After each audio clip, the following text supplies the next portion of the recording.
Ahojte pri ďalšom videu z Považského Inovca. Dnes sme sa spolu s Vlastom vybrali fotiť krkavcov do krytu. Vyšlapali sme taký kopec s tými všetkými vecami, to je spácák, jedlo, čaj, voda, foťák, statív, aj sa mi nechcel to rozprávať. Ale už sme na mieste, zvládli sme to, Vlasto už chystá a ja si tu natáčam videjka, no.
Myšak naľavo.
veľká vec.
Ja som dal von kameru a akože som vyšiel.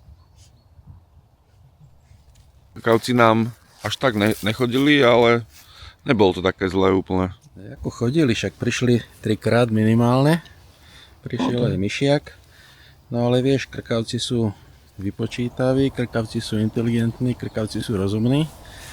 Takže na to všetko, že nemuseli prísť vôbec, tak prišli aspoň 3-krát. Nejaký zvedavý bol.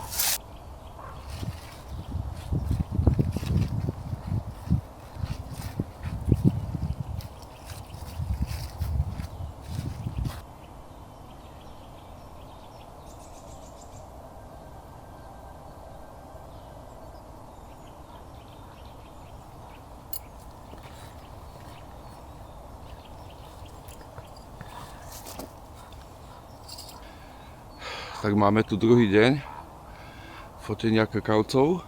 Vôbec sme, dá sa povedať, nečakali, že bude takto nasnežené a že bude stále snežiť. Ale snad to bude dobré. Ani som nenatáčal nič, pretože ten kopec bol celkom náročný výjsť so všetkými týmito vecami do krytu. Tak ideme postaviť.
Absolvovali sme 2 sedenia s krkavcami, aj bez krkavcov. Takže v podstate výsledok je 2:2. Prvýkrát sme im venovali 6 hodín, dnes sme im venovali 6 hodín. Tak minule prišli, ukázali sa, nejaké fotečky sme porobili, krátke video. Dnes sa len ukázali, ale nesadli, takže v podstate je to také vyrovnané. No. 1:1, dalo by sa povedať. Na budúce to bude možno lepšie. Ono by sa niečo patrilo povedať aj o tom krkavcovi, o tom vtákovi, ktorého sme sa pokúšali natáčať a fotiť. Takže v podstate krkavec čierny je náš najväčší spevavec, ktorý akurát teraz v tomto období, to znamená po novom roku, má obdobie párenia, preto aj teraz neboli takí aktívni, lebo viac sa venovali tým svojim zamilovaným letom, ako v podstate tomu, aby prišli na návnadu. No ale to nevadí, aspoň sa nám troška ukázali, troška sa nám predviedli a mali sme aspoň možnosť vidieť tie ich svadobné lety.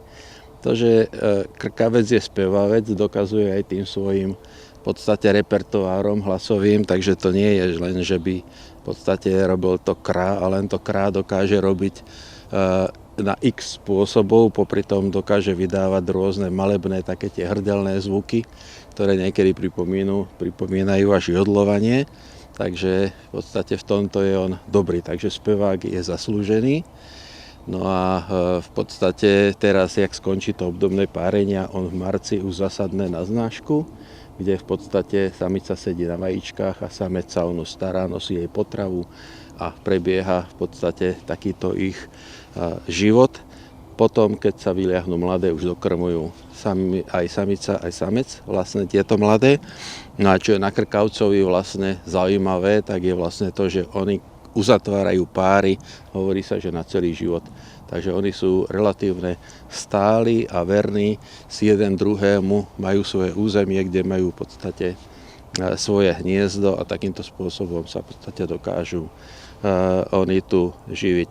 Na krkavcovi je napríklad zaujímavé to, že ešte po druhej svetovej vojne vlastne bol v Československu vyhubený. Neexistoval tu. Nehniezdil tu ani jeden pár.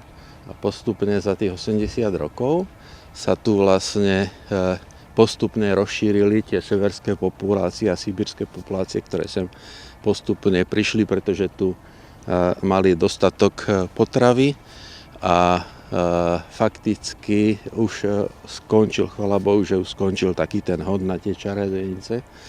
Medzi tie čarodejnice patril aj krkavec čierny, ktorý bol považovaný za škodcu, ale de facto jeho úloha je taká vyvážená, aj keď v čase krmenia mladých samozrejme jeho potravu tvoria aj nejaké tie mladé vtáky a tak ďalej. Na druhej strane je to veľký saniták, ktorý v podstate likviduje všetky možné kadávery, ktoré sa nachádzajú v prírode, takže jeho úloha je nezastupiteľná.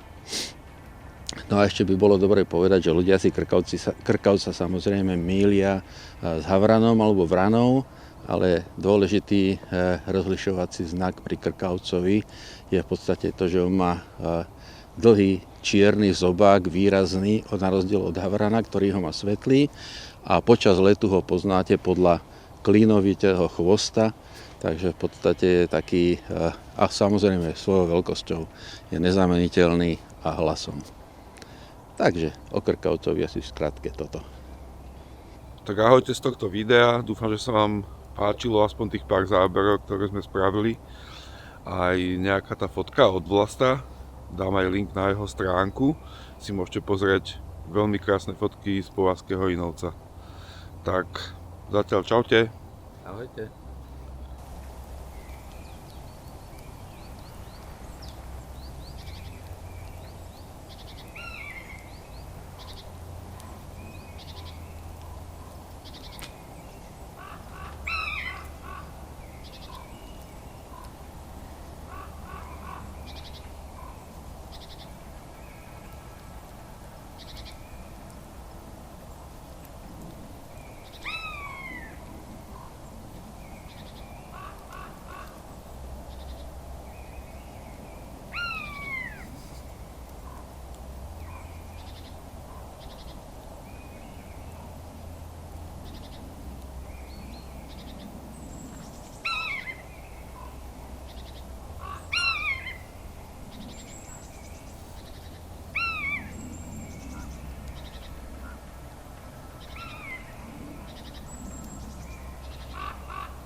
No, tak nakoniec to dopadlo 3-2 náš prospech. Ešte sme sa rozhodli, že pôjdeme skúsiť jedenkrát. Keďže to bola remíza, tak sme si povedali, že niekto musí byť víťazom. Aj keby teda nebol nikto víťazom, nevadí. Ale nakoniec sa nám aj podarilo. Pekne nám sem sadol krkavec, pobehoval, krkal, bol zvedavý úplne na všetko. A potom odletel. Dneska končíme trochu skôr, teda o dosť, aj už aj 2 hodinky to môžu byť. Že končíme skôr, pretože veľmi sneží. Možno to na tejto kamere nie je až tak vidieť, ale celkovo sneží dosť a sme zapadaní, zima je. A tuto ešte napravo, z takej rokliny sme počuli, ako sa ozýva sova obyčajná, sova lesná.